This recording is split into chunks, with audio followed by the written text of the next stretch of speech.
Hi guys, James at RampantLionReviews again for you today with another beer review. For this one we are going to head over to America once again. We're going to revisit San Diego in the state of California, which is widely regarded to be the home of craft beer. And we're going to go back to a brewery who I've not reviewed anything from in quite a little while actually, but these guys started off as an independent company and now they are part of one of the kind of corporate big boys, if you like. So we're going to go back to Ballast Brewing for this one, and we're having a taste of their Spruce Sculpin IPA. Of course, the Sculpin IPA, I guess, is their kind of signature beer, but this is the special sort of winter variant that they do. And we got this one through the small partiers in Systembolaget on the 18th of January 2019. So yeah, I've really enjoyed the Sculpin before when I've had it a couple of times actually, but I've never actually tried this particular variant. But I know there's like pineapple Sculpin, there is the grapefruit Sculpin, and there's a few other ones that, you know, don't even come to mind just now. They do seem to like to play with this IPA recipe that they've got, but the original Sculpin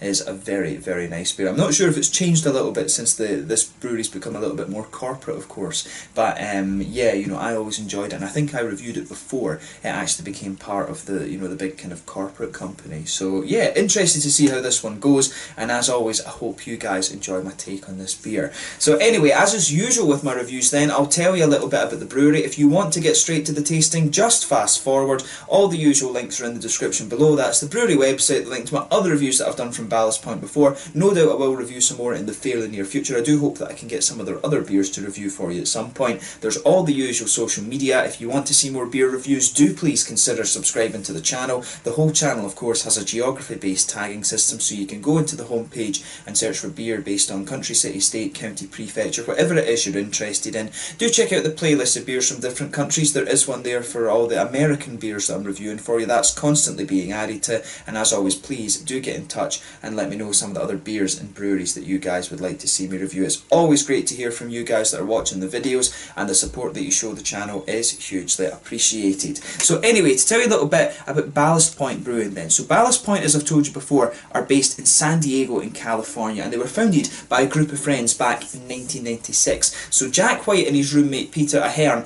started homebrewing together during their time at UCLA, and after the university, Jack opened up a homebrew mart in San Diego, and apparently many of the customers of this store have actually gone on to found their own breweries. But Peter Ahern went off to UC Davis to train for his Master Brewer certificate, and he was the original head brewer of Ballast Point. However, he later decided to take a back seat as soon as the company hired Yusuf Cherny, and then they established a backroom brewery in Homebrew Mart in 1996, which marked the birth of Ballast Point Brewing Company. But the name apparently comes from a historically important site at Point Loma in San Diego, and there are a few breweries in that Point Loma area from what I gather. There's quite a few of them seem to have set up shop around there. But in 2004 the brewery opened a larger facility at Scripps Ranch, and in 2013 they opened up a new brewery, tasting room and restaurant in Little Italy, which also functioned as their beer lab where they experiment with a lot of different things. By 2014 they'd outgrown their brewery at Scripps Ranch, and so they began construction of a new facility in Miramar, which opened up in 2014, and it contained a tasting room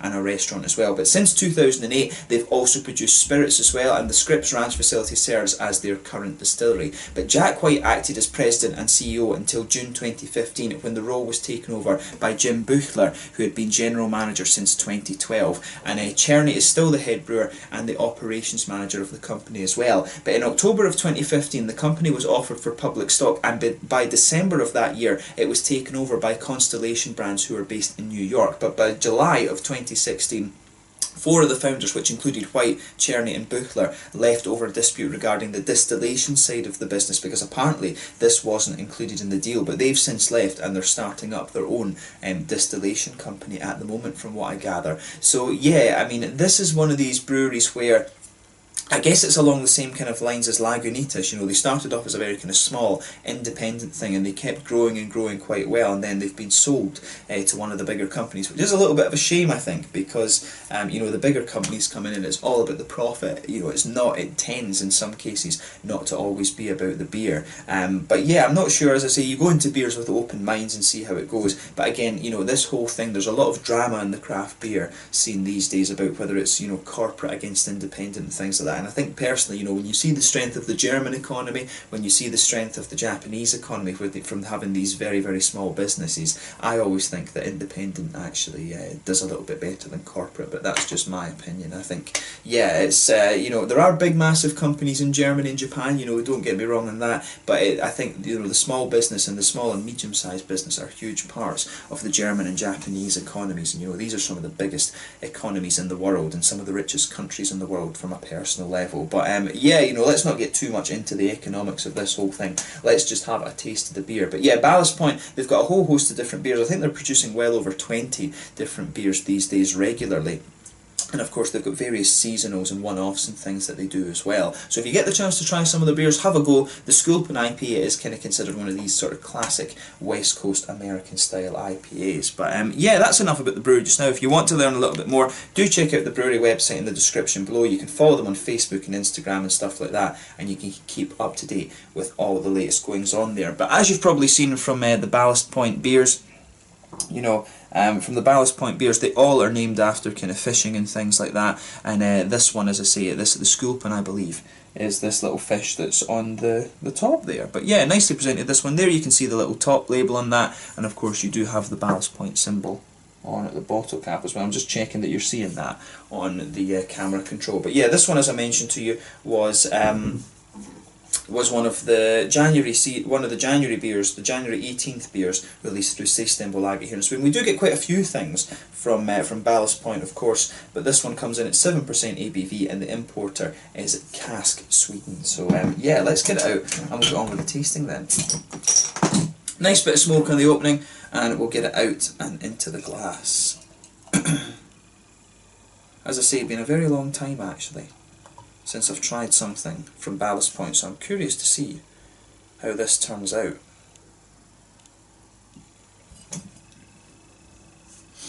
But yeah, as you can see with this one, it's a very nice kind of mid orangey amber colour. There's a solid finger and a half of a frothy, I would say slightly creamy coloured head, this one. It's not perfect white, more of a sort of creamy coloured. One or two big bubbles sticking towards the side of the glass, and a few little ones just heading up towards the bottom of that head there. But you know, overall it does look pretty nice. If I put my fingers behind the glass, you can see this one is a little bit hazy, but you know, it's definitely not one of these big haze for days New England IPAs. This one will most certainly be a West Coast IPA. But yeah, let's take a closer look at the aroma then and just see how we get on with this one. Yeah, I tell you straight away, with this beer you can really smell those spruce tips straight away. One of the things that you always have to watch with the American beers actually, particularly the IPAs, when they come into Sweden, you should always check for the bottling date, because it does tend to be the case that these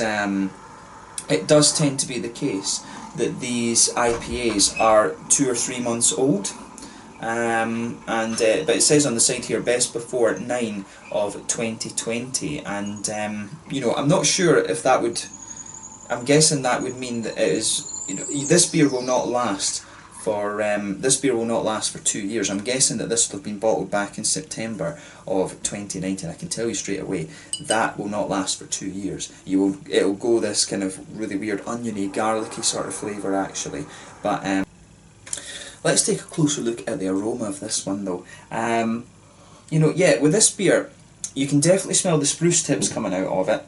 There's a nice bit of a sort of floral aromaticity in there as well. You can smell to some degree though that this beer isn't at its freshest, and as I say, this is one of the things you have to watch with the American IPAs when they come through Systembolaget. They really need to get the rules together so that the importers can actually get the beers into Systembolaget fresh, but at the same time, part of the onus is on the importers to get these beers over and into Sweden as fresh as they can, and I think it's a sort of double-barreled thing. You know, for the importer, it's a guaranteed sale to Systembolaget, and at the same time, you know, Systembolaget need to be a little bit more flexible in actually making sure these beers reach the customers fresh, because you're not going to get the same experience out of them. This beer is about 3 and a bit months old now. It's nowhere near the same level of freshness that it would be within the first 2 months. We'll just say that about it. So just bear that in mind if you are tasting this beer from here in Sweden. But yeah, you can smell some nice, there's a nice little touch of earthiness to this one. Definitely some nice sort of floral, spicy floral aromatic notes to it. It's got a little bit of grassiness as well, but the spruce tips are coming out quite nicely. You can smell there's a little bit of a kind of caramelly and biscuity thing to this one as well. Yeah, there's definitely a little hint of a sweet caramel in there. It's almost slightly toasted as well, but definitely a little bit of biscuit. There's some interesting kind of fruity notes too. It's almost a little bit like a... It's got a sort of red fruity-ish note to it actually. It's almost like a kind of candied strawberry or like a red currant or something like that, I would say. Could that be a little bit of enigma or something? Because it's almost got a little bit of a grapey kind of note to it. You know, the hops that give you the grapey aromas are like the... You know, usually it's the Nelson Sauvin from New Zealand, or these days you've also got the Enigma from Australia, and with the red berry notes that this beer has, I'm wondering if they've used a little bit of Enigma in this one. Although I have no idea whether a company the size of Ballast Point, you know, I actually don't even know if how big a scale Enigma is produced on in Australia. You know, it's all about Galaxy in Australia at the moment. But yeah, definitely a little bit of red berry notes. It's almost got a little bit of a... Yeah, it's definitely got a red fruity, red berry sort of thing to it, and there is an almost kind of white green grapey sort of aroma to this one as well. So maybe, you know, it could be Nelson Sauvin, it could be a little bit of a kind of an enigma, to be honest with you. Yeah, there's not really oranges or anything like that coming out of this one. Normally you get oranges or grapefruits or passion fruits or things like that in this one as well. But yeah, it does smell very, very nice, this one. But as I say, this one's it's not as fresh as it would have been within its first 2 months. And Systembolaget and the importers, you know, they have to be working on that a bit better, I would say. But yeah, let's have a taste of this one then. As I always say though, take a little bit of time and enjoy the aroma before you get stuck in. But we are going to have a taste of this beer now. So this one is the Spruce Tip Sculpin IPA from Ballast Point in San Diego over in California in America. Let's get stuck in. Slàinte, skål.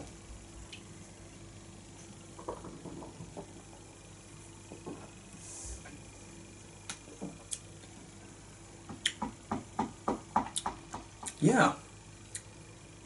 No, that's a really... It's a nice enough beer, this one. As I say, it's still got a lot of the things you would want from the IPA. It's just not at its freshest, but, you know, there's not too much we can do about that, unfortunately, because we are pretty far away from California. But the spruce notes are coming out in the aftertaste a little bit more. You know, they're coming out... The further into the aftertaste you go, the stronger those sprucey, piney notes start to come out of the beer. In the middle of your palate, you can feel that it's just blanketed with this lovely kind of smooth, bready quality. That just blankets the middle of your tongue. And the further into the aftertaste you go, it does start to become a little bit more grainy, and the sort of spruce tippy kind of piney resinous notes that are coming out of this one are sort of promoting that graininess a little bit. In the centre of your palate, it's got a little bit of a slightly more sweeter, kind of juicier caramel, and so there's almost a little bit of a McVitie's digestive biscuity kind of thing going on in the middle of your palate too.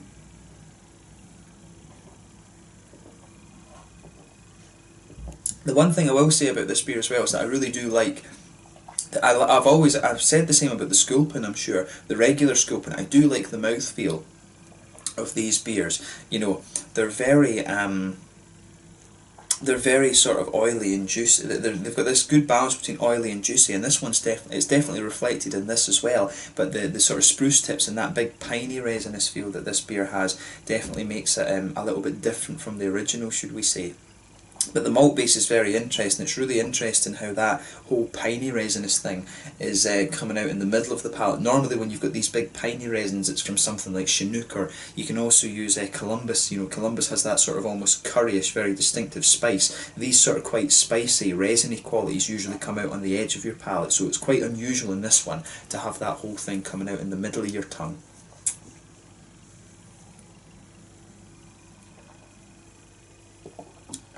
But yeah, on the hoppy side of things then, we've covered the malt base. There's not too much to say about the malt base actually. But yeah, in the middle of your palate then, and back corners of the palate, there's a nice little touch of earthiness in there, but as you come further forward along the sides of the tongue, you can feel a good little bit of that spicy floral aromatic note. It is almost a little bit dank and resinous. I wouldn't be surprised if there is a bit of Chinook in here, just going by the flavours. The other one that there might be is also Columbus, I would say. to be honest, going by the flavours and just paying attention to the fruit, I think it's a little bit more likely to be Columbus that's in this one, because it has that very distinctive spicy character, but you don't have there is a little touch of the grapefruit note, so it'll either be Columbus or Chinook that's in this one, but I'm leaning towards saying it's a little bit more kind of Columbus. I think if you put the Chinook in this with the spruce tips, you might overload the beer in terms of the sort of resinous qualities.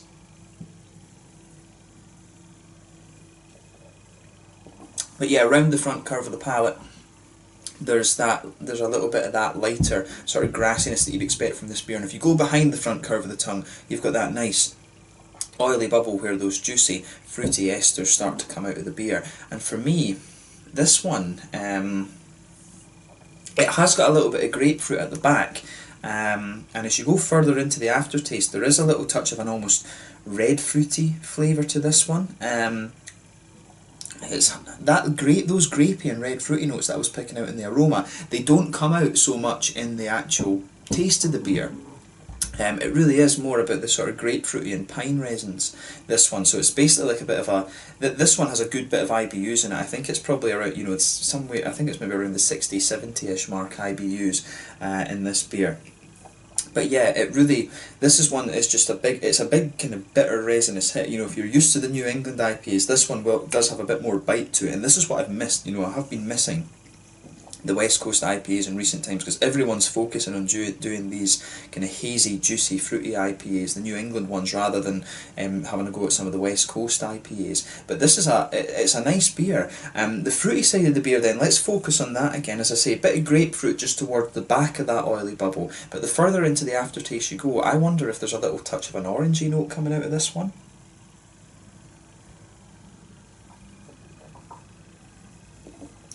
Yeah. There's a little touch of an orangey note. As I say, those grapey and red fruity notes that I was picking out don't come out all that much in the flavour. You can get a little bit of a red fruity note to the beer the further into the aftertaste you go. Bear in mind though, as I say, this one isn't at its freshest. But yeah, you can get a little bit of an almost just a sort of red fruity note the further into the aftertaste you go. But for me, the overwhelming flavours in this one are the sort of spruce tips, that kind of piney resin, and a good bit of the sort of spicy floral aromatic kind of note from the hops as well. That's what really lingers into the aftertaste in this one. It's a big, you know, it's a big bitter beast, this one, so just be aware of that if you have a go at it. There's not really much more you can say about the flavour of this one. It really is about the bitterness of this beer. It's not quite as sweet and balanced, I think, as the original Sculpin would be. You know, the original Sculpin is it is a little bit of a masterpiece of a beer that I really remember enjoying that beer when I've had it. I might need to buy one and just kind of refresh my memory about it. But yeah, you know, nice enough beer, this one. If you like the Chinook hop and you like the kind of big bitter West Coast IPAs that've got a lot of floral, piney, resinous quality, this is one that is going to fill a corner for you. It's nice in that regard. In terms of the mouthfeel then, mid-bodied beer, carbonation is very smooth. The mouthfeel overall is a little bit oily. Good bit of hoppy bitterness. This one, like I say, I reckon around 70 IBUs, this beer. Nice little bit of fruity juiciness, and the malt base, as I say, is quite interesting too. It's got a little bit of sweetness to it, but really the spruce tips, that in the centre of your palate where the malty flavours would normally come out, this one definitely has a little bit of the piney resins pushing their way out in there, which is quite nice. So yeah, an unusual mouthfeel to this one. Not the best beer I've had from Ballast Point, but certainly one that does make you think a little bit. And as I say, Systembolaget and the importer need to kind of get it together when it comes to getting these beers into Sweden Fresh. I mean, it is drinkable and it's fine, but it's nowhere near, it's not at the same level that it would be if we'd received this one within the first kind of 2 months of it being ready in the bottle. So yeah, just bear that in mind when you buy this beer from Systembolaget. But yeah, interesting beer, this one, and I'm glad that I was able to review another one from Ballast Point after quite a little bit of time. So yeah, let's leave it at that for this one. This one was the Spruce tipped Sculpin IPA from Ballast Point in San Diego over in California. Really cool to return to this brewery after quite some time, and I do hope I can review a couple more of their beers at some point over the next little while. I think it is actually only the one that I've reviewed before I got this one, so I'll need to make sure I pick up some of the other ones over the next little while. But thank you again for watching, and I will catch you guys very soon. Make sure you check out my social media. Let me know your own thoughts in the comment section below on this beer, and let me know what your favourite beers are from from Ballast Point as well, and hopefully I can review some more things from them in the fairly near future. Until the next time, Slàinte just now, and I will catch you guys later. Slàinte, Skål, Kampai.